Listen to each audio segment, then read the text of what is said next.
I'm Stacy, 35, and I thought I'd seen it all with my family's favoritism until that night.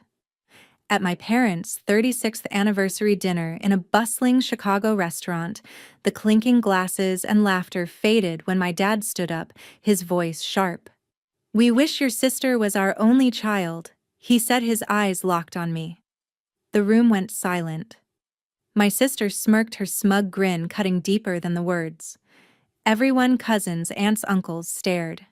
I felt the heat rise in my chest, but I didn't cry. I didn't yell.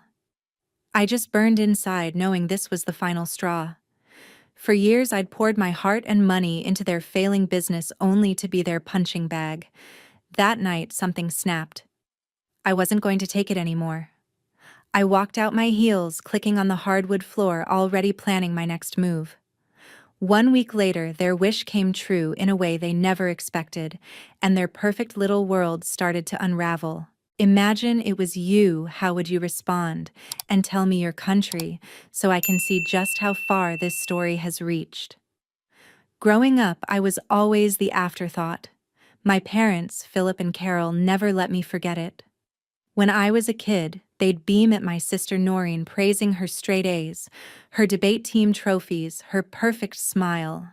Me, I was lucky if they noticed I was in the room. I still carry the sting of those years, like the time I won a math competition, and they forgot to show up, too busy cheering Noreen at her recital. Noreen soaked it up, always ready with a smug nod, like she deserved every ounce of their love. It wasn't just words. Their favoritism shaped everything. Family dinners revolved around Noreen's stories, her latest promotion, her big plans. If I spoke, Mom would cut me off, saying, "Let's hear from your sister." Dad would nod, eyes fixed on her. I learned to stay quiet, swallowing the hurt. But it wasn't just at home. They'd parade Noreen at family gatherings while I trailed behind, invisible. Once, at a cousin's wedding, they spent the whole night boasting about Noreen's new job at a retail chain, never mentioning I'd just landed a role as a financial manager. The real kicker: their business. My parents owned a small retail store in Chicago selling clothes and accessories. It was their pride and joy, but it was always on the brink: bad decisions, late bills, you name it. I bailed them out, not just once, but every month. $500 from my savings wired without fail, plus hours of free financial advice to keep the place afloat. I'd crunch numbers, negotiate with suppliers, even streamline their inventory system. Did they thank me? No. They'd call Noreen to gush about how her marketing ideas saved the day, even though her suggestions were vague at best. A new sign here, a discount there. My work. Barely a nod. I wasn't naive. I knew they leaned on me because I was good with numbers, not because they cared. Every time I sent that $500, I'd grit my teeth thinking about the vacations I couldn't take, the apartment I couldn't upgrade. But I did it. Why? Duty. Family. That stubborn hope that one day they'd see me. I'd sit in my office late at night reviewing their books, catching errors that would have cost them thousands. Meanwhile, they'd be at Noreen's house fawning over her latest pitch for a store rebrand that never materialized. It wasn't just the money, it was the dismissal. Once I spent weeks fixing a tax issue for their store. The day I told them it was sorted, Mom said, "Oh, good. By the way, Noreen's planning a big sale next month." No thank you. No acknowledgement. Dad just grunted, already dialing Noreen to discuss her vision. I stood there, papers in hand, feeling like a ghost. Another time I suggested a new accounting software to save them hours. They ignored it until Noreen mentioned the same idea months later. Suddenly, it was brilliant. Noreen wasn't innocent in this. She'd lean into their praise, tossing me a pitying look like I was some charity case. Once, when I was 20, she joked at a family barbecue that I was lucky to be the backup kid. Mom laughed. Dad didn't correct her. That memory stuck, a knife twisting every time they put her on a pedestal. Yet I kept helping month after month, wiring money, tweaking budgets, because I thought that's what family did. Looking back, I see it clearly. They used me, not just my money, but my skills, my time. I was their safety net, the one they relied on but never respected. Every check I sent, every late-night call about their finances was me chasing their approval. But approval never came. They'd take my help, then turn around and sing Noreen's praises as if she was the one keeping their store alive. I'd lie awake staring at the ceiling, wondering why I kept trying. Duty guilt. Maybe a flicker of hope they'd change. That hope died the night of their anniversary. I'd spent years being their afterthought, but I wasn't going to stay that way. The restaurant buzzed with laughter until it didn't. I sat at the long table surrounded by cousins, aunts, and uncles, all dressed up for my parents' 36th anniversary. The clinking of wine glasses and chatter filled the air, but the spotlight was on Noreen. A cousin leaned forward, grinning. "Noreen, I heard you're killing it in retail. Regional manager already." She nodded, her smile polished, basking in the praise. Another relative chimed in. "Your store's displays are amazing. You've got a real gift." I shifted in my seat, picking at my pasta, used to this routine. Mom beamed, her voice loud. "She's always had a knack for business." Dad nodded, his chest puffed out like Noreen was their greatest achievement. I listened silent as the table showered her with compliments. Her latest promotion, her innovative marketing campaigns, her charm with customers, it went on and on. Nobody mentioned my work, not once. I'd been managing finances for years, saving companies from collapse, but here I was, invisible again. Still, I thought, maybe, just maybe, I could contribute something tonight. I cleared my throat, waiting for a pause. "I've been looking at the family store's numbers," I said, keeping my tone steady. "You're losing money on overstock. If you adjust the inventory system and cut some suppliers, you could save thousands a year." I leaned forward, ready to explain the plan I'd spent weeks sketching out, a streamlined approach to boost their profits. The table went quiet, but not the good kind. Noreen raised an eyebrow, her lips curling into a smirk. "Inventory. That's cute," she said, her voice dripping with condescension. "Stick to your spreadsheets. I've got actual ideas." A few cousins chuckled and my stomach twisted. Mom jumped in, her tone sharp. "Sweetie, let's not bore everyone with numbers. Noreen's already planning a big summer sale." Dad didn't even look at me, just sipped his wine and muttered, "Yeah, Noreen knows what she's doing." I felt the heat rise to my face, my hands gripping the napkin under the table. My idea, weeks of work dismissed in seconds like I was some intern pitching to the CEO. I tried again, forcing a smile. "It's not just numbers. I could renegotiate with vendors, get better terms. It'd make a real difference." Noreen laughed outright this time, a short cutting sound. "Vendors, please. I've got that covered. Maybe focus on your own job." Her words landed like a slap, and the table erupted in murmurs, some amused, some awkward. Mom waved a hand, dismissing me. "Let's talk about something fun. Noreen, tell them about your new ad campaign." Dad nodded, already turning to her as if I hadn't spoken. I sat back, my throat tight, the familiar sting of being overlooked settling in. Then it happened. Dad stood, raising his glass for a toast. His eyes swept the room, lingering on Noreen, then landing on me.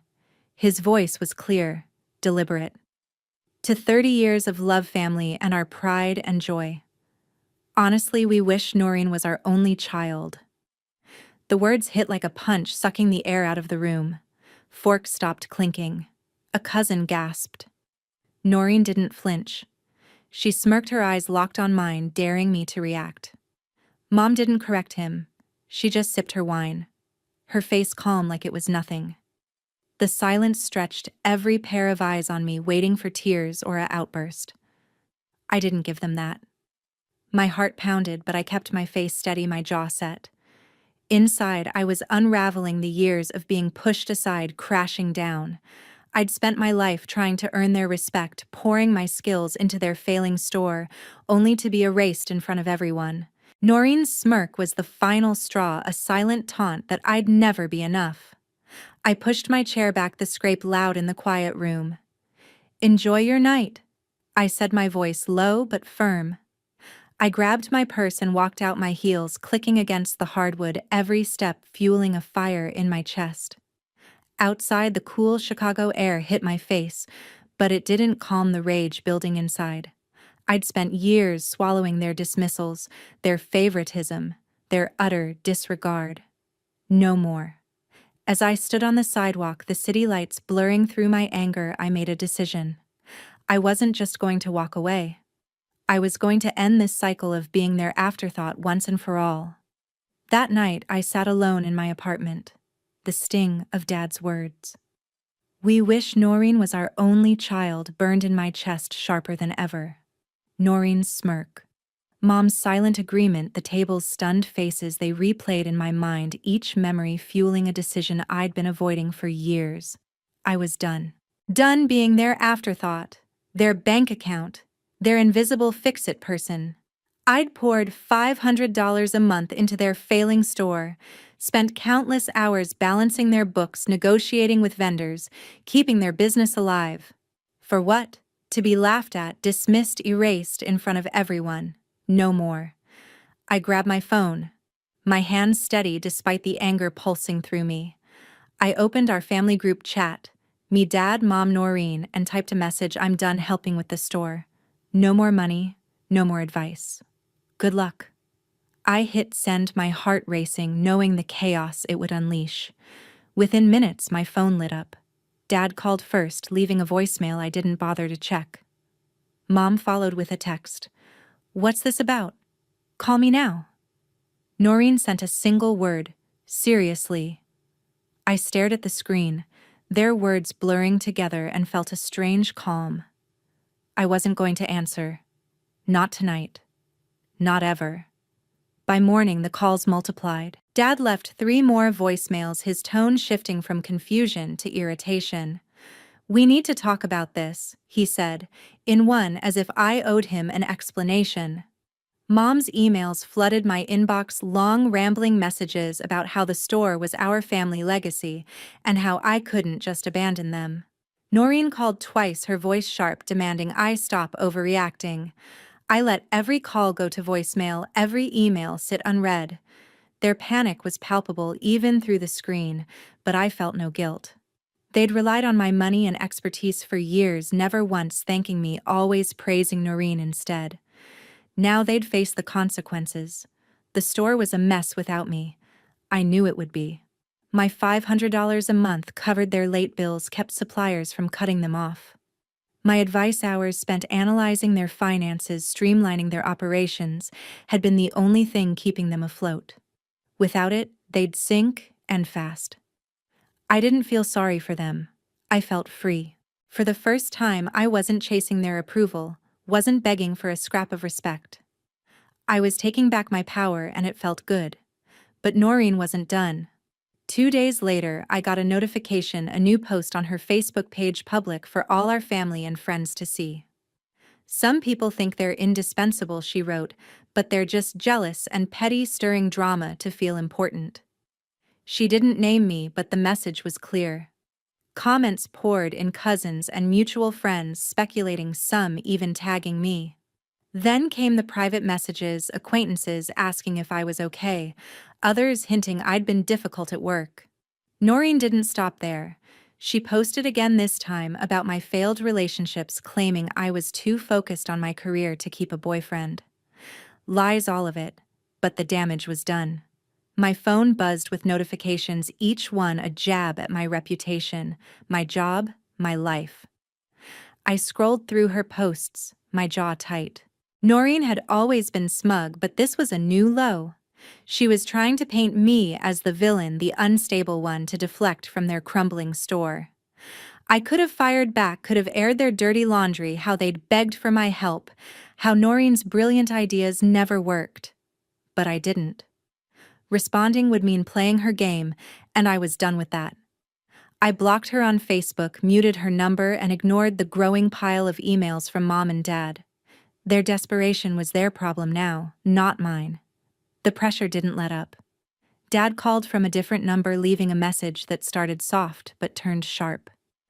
"You're hurting the family," he said, as if I was the one who'd humiliated them. Mom's next email was a guilt trip claiming I was tearing us apart over a misunderstanding. Noreen sent a text, all caps, "You can't just walk away like this." I deleted it without replying.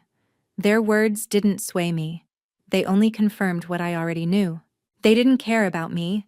They cared about what I could do for them. The store, their image, their comfort. That's what mattered. I was just a means to an end. Each ignored call, each unread message felt like a small victory. I wasn't going to let them pull me back into their cycle of dismissal and dependence. Noreen's posts kept coming, vague jabs about ungrateful people or family betrayals. They stung, but not enough to break me. My colleagues started asking questions, nudged by her lies, but I brushed them off, focusing on my work. I was good at my job, better than Noreen ever was at hers, and I wasn't going to let her smear drag me down.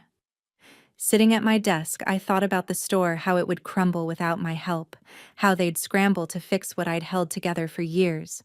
I didn't feel pity. I felt resolve. They'd pushed me too far, and now they'd learn what it meant to lose me. I wasn't just walking away. I was setting the stage for their fall, and I wasn't done yet. A week later, I boarded a flight to Florida. The decision to visit my grandfather Henry wasn't impulsive, it was calculated. I'd spent days ignoring Dad's voicemails, Mom's guilt-tripping emails, and Noreen's vicious Facebook posts, each one trying to pull me back into their web. But I wasn't going back. Not to their store, their drama, or their lies. I needed someone who'd listen, someone with the power to change things. Grandpa was that person. He'd always been fair, a quiet man who saw through facades, and I knew he'd hear me out. The flight from Chicago to Tampa was just over 2 hours, enough time to rehearse what I'd say. I landed in the humid Florida air, rented a car, and drove to Grandpa's small beachside house. He was waiting on the porch, his weathered face breaking into a smile as I pulled up. "You look like you've got something heavy to share," he said, his voice gruff but warm. I hugged him, the weight of the past week settling in my chest. We sat in his living room, the hum of an old fan in the background, and I let it all spill out. I started with the anniversary dinner. I told him how Dad stood up, glass in hand, and declared they wished Noreen was their only child, how her smirk cut deeper than his words. I explained the years of being sidelined, my ideas, ignored my contributions, dismissed all while they praised Noreen's half-baked plans. I laid out the money, $500 a month I'd sent for years straight from my savings to keep their store afloat. I described the late nights spent fixing their tax issues, negotiating with suppliers, streamlining their operations, only to be met with silence or scorn. Then I got to Noreen's posts, the lies about my work, my relationships spreading like wildfire among family and friends. Grandpa listened, his face hardening with every word. His hands, rough from years of working construction, clenched into fists when I mentioned Dad's toast. "They said that," in front of everyone, he asked, his voice low, almost a growl. I nodded, pulling out my phone to show him Noreen's posts, screenshots I'd saved before blocking her. "Some people think they're indispensable," one read, followed by comments from cousins who'd bought her narrative. Another post hinted I was unstable, dragging my career through the mud. Grandpa's eyes narrowed, his jaw tight. "That's not family," he said. "That's betrayal." He stood pacing the room, his anger palpable. Grandpa had built a small fortune in property land in Florida, a few rental homes, and his dechuk was no secret in the family. He'd always planned to split it between his kids, including Dad, with some for me and Noreen. But now he shook his head. "I've seen how they treat you," he said. "I thought it'd get better, but this is unforgivable." He sat down, his voice steady but fierce. "I'm changing the will. They don't deserve a dime. I didn't push him. I didn't need to." Grandpa called his lawyer that afternoon, a brisk man in a suit who arrived within hours. I sat quietly as they discussed the changes. Grandpa was clear. Dad, Mom, and Noreen were out. The land, the properties, everything would go to me, with a portion donated to a local charity he'd supported for years. "You've earned it," He told me, his eyes soft but firm. Not just for what you've done, but for who you are. I swallowed hard, the weight of his words sinking in. For the first time in years, I felt seen. Grandpa didn't stop there. He asked for details about the store's finances, how much I'd given, how they'd relied on me. When I explained the $500 a month and my unpaid consulting, he shook his head again. "They'll crash without you," he said, not with pity, but with certainty. "Let them." I nodded, knowing he was right. The store was already on shaky ground, and without my help, they'd face the tax penalties and supplier debts I'd been holding at bay. I flew back to Chicago the next day, my resolve stronger than ever. I didn't call Dad, Mom, or Noreen. I didn't check their emails or texts. The store wasn't my problem anymore. Let them deal with the audits, the overdue bills, the mess they'd ignored for years. I felt lighter, like I'd shed a weight I'd carried too long. Back in my apartment, I met up with my friend Kathleen, the one person who'd always had my back. We grabbed coffee at a small shop near my place, and I told her everything: the dinner, Noreen's posts, my trip to Florida. Kathleen listened, her eyes wide but gentle. "You did the right thing," she said, stirring her latte. "They've been using you forever. It's time you put yourself first." Her words hit home, simple but true. She didn't push me to forgive or fix things, she just got it. "Focus on you," she added, her voice firm. "Your career, your life. You're worth more than their drama." I nodded, grateful for her clarity, her support. Kathleen had her own life, a busy job in marketing, her own battles, but she'd always made time for me, no questions asked. As I left the coffee shop, I felt a shift. Grandpa's decision wasn't just about money or land, it was justice, a line drawn in the sand. I wasn't fighting for their approval anymore. I was building my own future, and they'd have to face theirs without me. Within a few months, their world fell apart. The family store, once propped up by my money and advice, crumbled under the weight of its own mismanagement. Without my $500 each month, the bills piled up, and suppliers cut them off. A tax audit hit hard, penalties for years of sloppy bookkeeping I'd warned them about. The fines were crippling, tens of thousands they couldn't pay.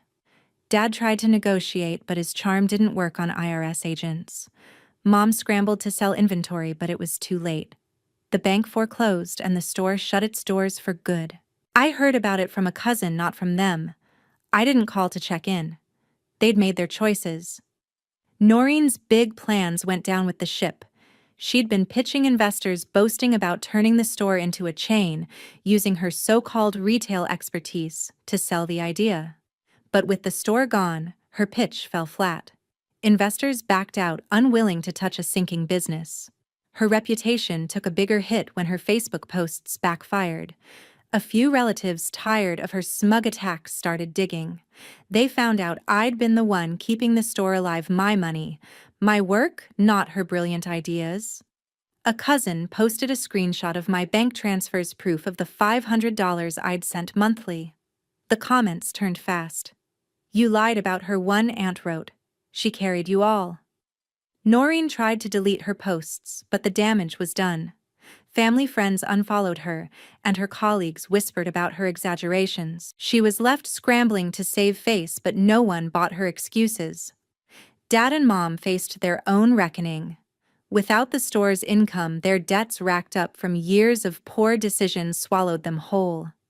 They'd taken out a second mortgage to keep up appearances, counting on my help to cover the gaps. Now, with no money coming in, they missed payments. The bank seized their house, a modest 3-bedroom they'd lived in for decades. They moved into a cramped apartment, their belongings stuffed into storage. Relatives who'd once cheered their every word turned cold when the truth spread. An uncle called Dad out at a family barbecue, saying, "You pushed her away," and for what Mom tried to play the victim, claiming I'd abandoned them, but the evidence was clear. My bank statements, my emails offering advice they'd ignored, it all came out. Cousins stopped inviting them to gatherings, and their calls went unanswered. Grandpa stayed firm. He'd heard about the store's collapse from a friend in Chicago, but he didn't reach out to Dad, Mom, or Noreen. I got a letter from him handwritten confirming the new will. "It's done," he wrote. "The land and properties are yours with some for charity. They won't get a cent." He'd cut them off completely, his signature on the document final. I didn't feel triumph, just a quiet relief. His decision wasn't about punishing them, it was about fairness, something they'd never given me. When Mom called him begging for a meeting, he refused. "You made your bed," he told her over the phone, then hung up. Noreen tried texting him, but he blocked her number. Dad didn't even bother reaching out, too proud or too ashamed. I stayed out of it, focusing on my own life. My job as a financial manager was thriving. I'd landed a big client, a tech startup that trusted my instincts. I didn't check on the store or answer the occasional texts from Mom, still laced with guilt trips. Their downfall wasn't my fault. They'd built their lives on lies, leaning on me while lifting Noreen up. Now they were reaping the consequences. The family's whispers reached me, how Dad was working odd jobs, how Mom was selling jewelry to make rent, how Noreen's latest job interview had fallen through. I didn't gloat. I just kept moving forward, knowing I'd done what I had to do. Their collapse wasn't just financial, it was personal. The relatives who'd laughed at Noreen's posts now saw her for what she was, a bully who'd smeared me to save her own image. The ones who'd praised Mom and Dad at the anniversary dinner now avoided them, embarrassed by the truth. The family store, once a point of pride, was a boarded-up reminder of their failure. And Grandpa's will, locked in with his lawyer, was a final line they couldn't cross. I didn't need to say a word. Their actions had spoken loud enough. While their lives unraveled, mine took shape. I threw myself into my work, pouring every ounce of energy into my career as a financial manager. The tech startup I'd signed in Chicago turned into my biggest win yet. After months of late nights and sharp negotiations, I closed a multi-million-dollar contract to manage their finances, streamlining their budget and saving them from a risky expansion. My boss called me into her office, a rare smile on her face. "You're going places," she said, hinting at a promotion to senior manager. The raise that came with it wasn't just money, it was proof I didn't need my family's approval to succeed. I was building something real, something mine. Outside of work, I carved out a new life, one that didn't revolve around their drama. Kathleen became my rock, always there with a quick text or a coffee date to keep me grounded. We'd meet up at our favorite diner, splitting pancakes and laughing about her latest marketing campaign or my awkward client meetings. Her support wasn't loud or flashy, it was steady, the kind that made me feel I wasn't alone. Then there was my boyfriend Brian, a structural engineer I'd met at a networking event. He was different from anyone I'd dated, quietly, confident with a dry sense of humor that caught me off guard. Our first date was at a small jazz club where he admitted he'd only come to the event to avoid another night of grading blueprints. By our third date, we were planning weekend hikes, talking about everything from bridge designs to my dreams of starting my own consulting firm. Brian didn't know the full story of my family at first, but I opened up over time. I told him about the anniversary dinner, the years of being pushed aside, the way Noreen's lies spread online. He listened, his hand steady on mine, and didn't try to fix it with empty advice. "You're stronger than they'll ever know," he said once, his voice low, but certain. It wasn't just words, it was the kind of belief I'd never gotten from Dad, Mom, or Noreen. With Kathleen and Brian, I built a circle that felt like home, not a battlefield. I didn't reach out to my parents or Noreen, and they didn't try to contact me either. A cousin mentioned they were struggling, Dad picking up shifts at a warehouse, Mom selling crafts online, Noreen bouncing between retail jobs. I didn't feel sorry for them. They'd had years to treat me like family, to value what I brought to the table, but they chose to lift Noreen up and tear me down. Their silence now was just another choice, one I was done letting hurt me. Grandpa sent me a postcard from Florida, a short note saying he was proud of me. It was enough. I didn't need their apologies or their excuses, I needed people who saw me for who I was. The lesson hit me hard, but it was clear: cherish the people who truly love you, not the ones who use you. For years, I'd chased my family's respect, thinking if I gave enough money, time, effort, they'd see my worth. But they didn't. They took, and they gave nothing back. Kathleen, Brian, Grandpa, they were the ones who mattered, the ones who showed up without strings attached. That truth changed how I moved through the world.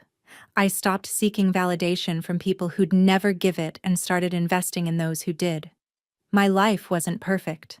Work was demanding, and some days I doubted myself, wondering if I'd pushed my family away too harshly. But then I'd remember Dad's toast, Noreen's smirk, Mom's silence. I'd remember the years of being invisible, the lies they spread to protect their own image. I wasn't the villain in their story, I was the one who'd walked away to save myself. And I was better for it. My apartment, once a place of late-night stress, became a haven filled with Brian's laughter and Kathleen's bad puns. My career, once a way to prove myself, became a source of pride, a testament to what I could do when I stopped carrying their weight. Thanks for listening to my story. What would you do if your family treated you this way? Drop it in the comments and subscribe for more.